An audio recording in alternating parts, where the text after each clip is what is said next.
All right, so onboarding day 2, we're going to go through my coaching philosophy and common lingo. I put this one together just so you can get a little bit of a deeper idea of exactly what I am all about as a coach and why, and to talk through a little bit of common lingo that you're going to see in the program. So just some things that I want to make sure you're not confused by when you get into the program itself. Now, coaching philosophy. First off, what is it? So basically, our philosophy here is that it's all about results. One thing I see a lot of in our industry is a lot of people putting together these crazy hard workouts, either combining a lot of exercises to try to make it just look cool, or just trying to make it so hard that there's no possible way any real human can actually get through it. And the problem with both of these methods, first of all, is that it's more about looking cool for Instagram than it is actually getting the athlete results, because hard work is one small piece of the puzzle.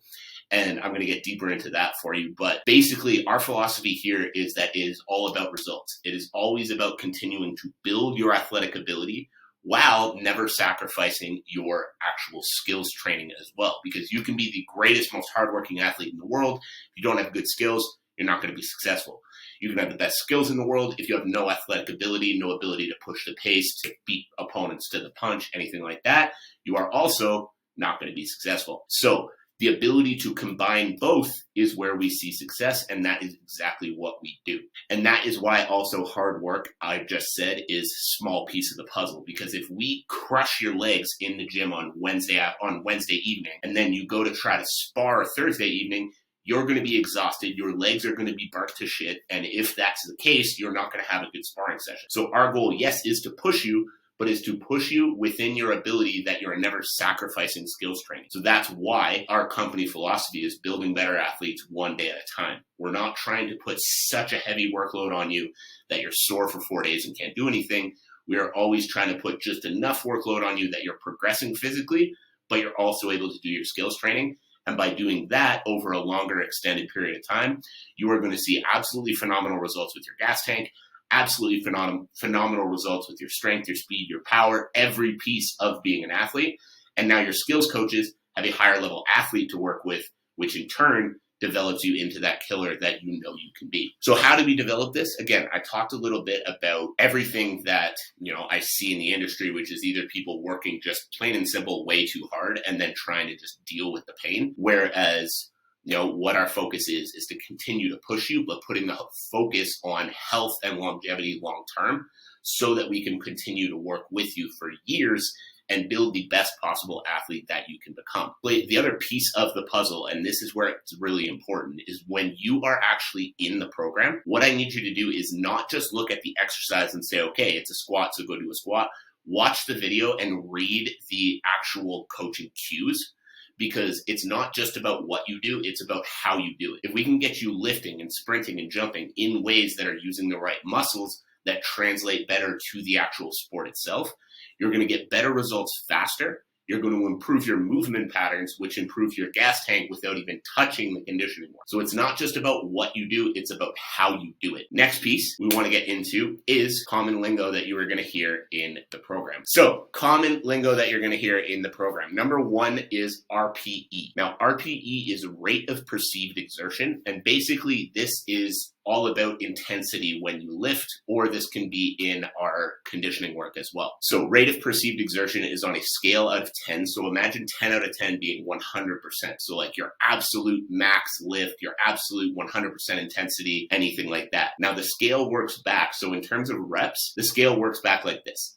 A 9 out of 10 would mean that you finish your set, but you have 1 rep left in the tank. So it was super, super hard. But if you really had to, you could have pushed out 1 more. 8 out of 10, 2 reps left in the tank, and so on and so on.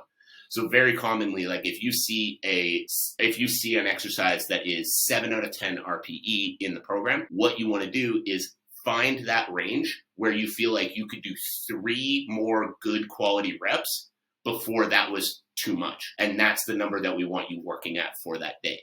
I won't get into the reasoning behind everything, but we don't want you maxing everything all the time. There are days where the focus is going to be more speed and power, which means lighter weight, but with that lighter weight is still higher intensity. We're never taking easy days. There are just different focuses depending on the day. And the other very important thing to remember with RPE is that when I say out of 10, I don't mean 10 being I couldn't stand up with another rep if I tried. I mean 10 being I couldn't do a quality rep if I tried. You should never be at the point where you feel like it's too heavy to stand up, period. And I'm saying stand up as if we're talking about a squat.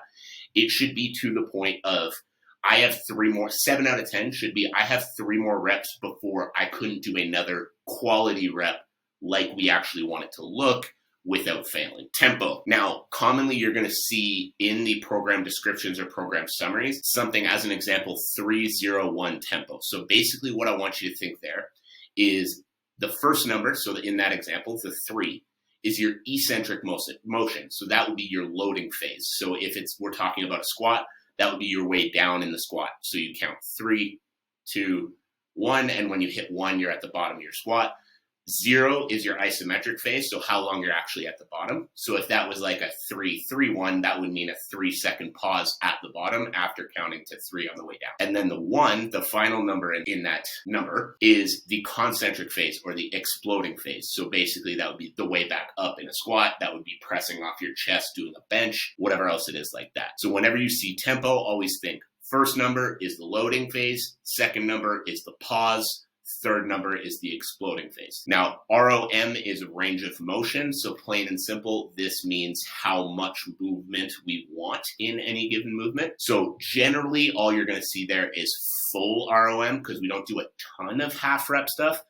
But if you ever see something as an example, we're doing a squat and it says half ROM, that means don't go all the way down to the bottom of the squat, go halfway before you stop and come back up. EMOM, every minute on the minute. Generally, this is with our conditioning work. And so basically, if it says, as an example, 5 rep EMOM with med ball slams, that's one that I know I've used quite frequently. So that would be 5 reps every minute on the minute. So at the 1 minute mark, do 5. At the 2 minute mark, do 5. At the 3 minute mark, do 5 for however many sets that we've got on there.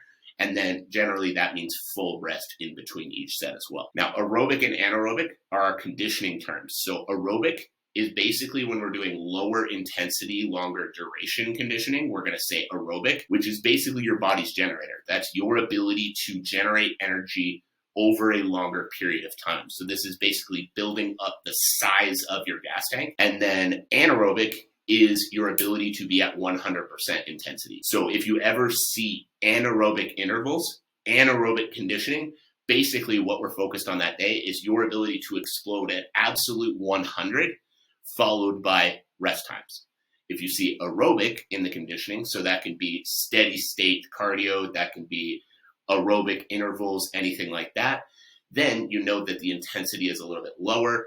And in turn, you're going to likely be going for a bit longer of a duration. So that's some of the common lingo. And as always, though, if you see anything else in the program that you're unsure about, another term that I didn't add in here, whatever else, send it to me right away. The goal is for you to understand, because the better you understand, the more you're going to be able to buy into the process and see the results that I know we're capable of delivering. So if you're ever unsure about anything, shoot me a message, let me know, and I will make sure to either shoot a new video and add that in, or just send you a message directly with your answer.